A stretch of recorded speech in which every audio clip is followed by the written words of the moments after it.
So last Thursday, I went ahead and joined the Average Jane Joe's Velocidrone group on MultiGP. They race in Velocidrone on Thursday nights, and on Tuesdays they open up the qualifying. So they'll release an official track, and from that day up until the race time, which is Thursday, 8 p.m. Eastern, is when this one was. You get a chance to run as many laps as you want and try to set a good qualifier time. The process of this was like super easy. Basically, just said that I was interested. I joined up on MultiGP. And then at 8 p.m., I went into Discord and joined the voice channel. They split us up into two different rooms. There was based on color, and there were two different race organizers that would call names. You would then fly around the room to signal you're ready. It would start a countdown from 5, and then you would go race. We did 10 heats in total. I ranked 24th out of 25th. I thought I was going to be dead last. I think I got really lucky. But it was actually just a ton of fun. I made so many more mistakes than I anticipated. My qualifying times were way better than my actual race times. But all in all, it was an absolute blast. Let's take a look at what the actual race looked like. The race, I believe it was created by EDOC. I'll have to double check that. But this is like a Virtual Fighter kind of themed race where all of the gates are like ghost gates. So you can run into them and you won't crash, which is absolutely crazy. One of the things I noticed when I was getting ready to race is all of the people in the race were kind of talking about how to change your LUTs and change it to grayscale and change it so it didn't hurt your eyes. And like my eyes are like notoriously just terrible, especially with bright lights.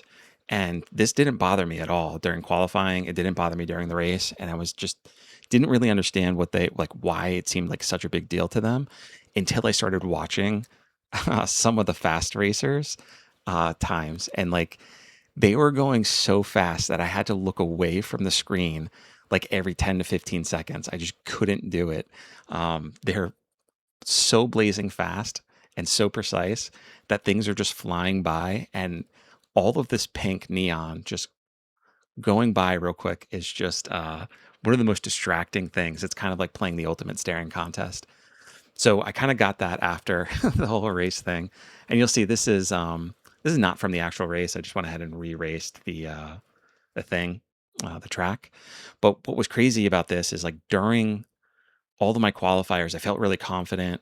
I wasn't really missing gates anymore. I felt pretty smooth, and I was trying to push as hard as I could without making too many blunders. And during the race, all that just went out the window. I completely messed up so many times, but that's okay. I mean, that's kind of what I expected, and what everything I heard is kind of like that's what's going to happen.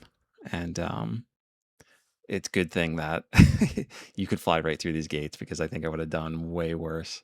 But it was a ton of fun. I mean, there was like times where it seemed like everybody knew what was going on, and I was kind of the odd man out. Like at one point they were like, "Hey, everybody's in the room except for Hope. What's?" And I was like, "Oh crap." So I had to try to just join a random room, like a 50-50% chance of getting in the right room. And thankfully I got in the right one. But everybody was cool. Nobody gave me crap. And it was pretty chill. People were pretty funny. And I thought it was a great experience. So I'm going to try to keep doing this as much as I can. Every Tuesday, start the qualifiers every Thursday. Um, just as long as this keeps going. Now I flew a tiny trainer in this one because this is an open class, and I've been trying to stick to whoops because that's kind of what I want to really learn to fly and focus on.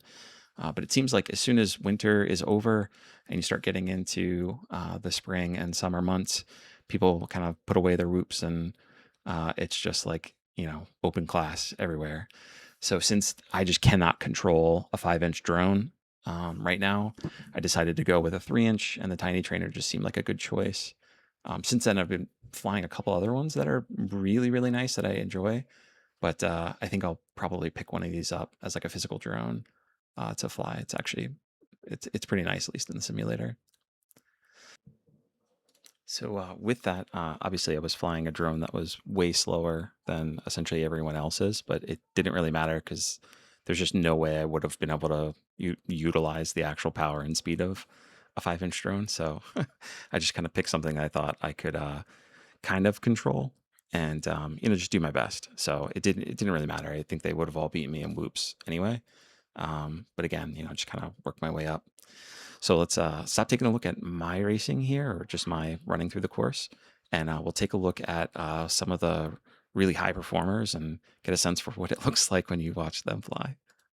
So I'm not sure if there's a easier way to do this, but the way that I pull up these tracks is go into Nemesis mode, go into the map that I want to fly, and then if you took a look at that track leaderboard, you can hit view or race to race that track. Now, Blasta, I believe, was in this race, and EDOC, obviously. So this is Blasta, just absolutely insane.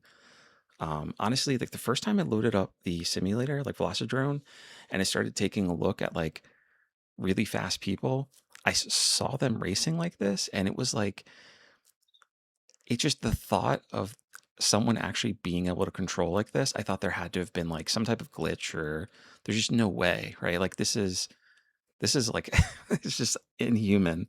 But it turns out people really do race like this, and it is one of the coolest things I can possibly imagine. Like honestly, it gives me chills to watch this. I can't believe he finished that fast. So we're gonna go in and take a look. I think I look at EDOC yet now. He was the one who developed this track. I did go back and take a look and verify. Yeah, it was him who was credited to making this. So really cool track, and just seeing the lines and like the precision that they execute here is just like, honestly, it's like just like a constant smile on my face because it just seems so ridiculously impossible. But man, this is just so cool. I mean, yeah, I don't even know what to say. So there are some times like if you try to like critique their flying, which like I certainly can't, but you can see cases where they kind of go a little bit further, a little bit wider, so you can kind of get an understanding of like maybe what they would want to change. But for me, there's so much stuff to change. I have a few different times here. Here's the tiny trainer one. So this is what it looked like for me to fly.